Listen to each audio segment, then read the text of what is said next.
দর্শক স্বাগত জানাচ্ছি কুমিল্লার সময় 24-এ। আমি এই মুহূর্তে অবস্থান করছি 12 নং বরকুড়ি ইউনিয়নের নাথের বাড়িতে। আমরা একটি বিষয় দেখেছি এখানে যে একটি অটোর গ্যারেজের যিনি মালিক তিনি ঘুমিয়েছিলেন, পাশে ছিল তার অটোটি। সেখানে তিনি ব্যাটারি ব্রাস্ট হয়ে আগুন লাগার সূত্র তিনি জানিয়েছেন আমাদেরকে। আমরা আপনাদেরকে একটু দেখানোর চেষ্টা করব কিভাবে অগ্নিসংযোগটি ঘটে এখানে। আমি গাড়িটা চালাই আইয়া গাড়িটা সাজো বসছিলাম, বইটা খালি বাড়িতে গেছি, যাইতে যাইতে এই ঘটনাটা হইয়া গেছি গিয়া। বাড়িতে গিয়েছি দুগা ভাত খাইয়া আয়াম, 10 মিনিট হয় না টাইমটা, আমি বাইর গেছি আর আইছি, আইয়ে দিয়ে অবস্থা। আগুনটা লাগছে মনে করেন কারেন্টের শর্ট হইয়া লাগিয়ে গেছে।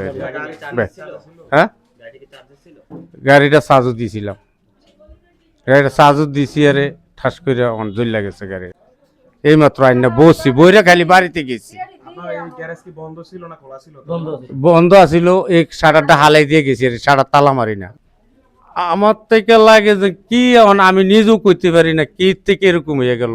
আজকে 10 বছর ধরে গাড়ি চার্জ দিতেছি, এরকম ঘটনা দিই না। আগুন লাগছে কেমনি এটা তো আর আমি বলতে পারি না, আগুনটা কিভাবে লাগছে এটা আমি বলতে পারি না, একমাত্র আল্লাহ জানে। হ্যাঁ, গাড়িটা চার্জও দিয়ে গেছিল। আমার আর কি চাম ভাই, আমার 7 লাখ টাকা দুইটা গাড়ি চোর একজন লয়ে গেছি গিয়া।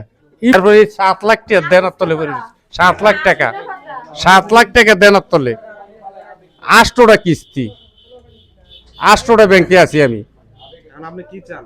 আর সায়াম কার কাছে, আল্লাহর কাছে সায়াম। আর মানুষের যদি দয়া করে আর মানুষের যদি দয়া করে। আমার নাম বরকুড়ি নাথের বাড়ি আমগো, আমার নাম ফারুক।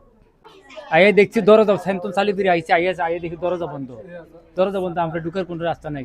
একটা সালি বেরিয়ে গেছি কলসের লেগে, কলস আনতেছে 4-5টা আইন তুই কলস দিছে, মানুষ দৌড়ি করে আগুন বেরিয়েছে। গরিব মানুষ স্যার, গাড়ি চালাইয়া পোলান টুলে চলে লয়ে গেছি জ্ঞান থেকে। আমরা যারা নাকি দাতা আছেন তারা একটু সাহায্য করলে, তারা একটু উপকার হবে, তার কিছু নাই, একদম গরিব মানুষ।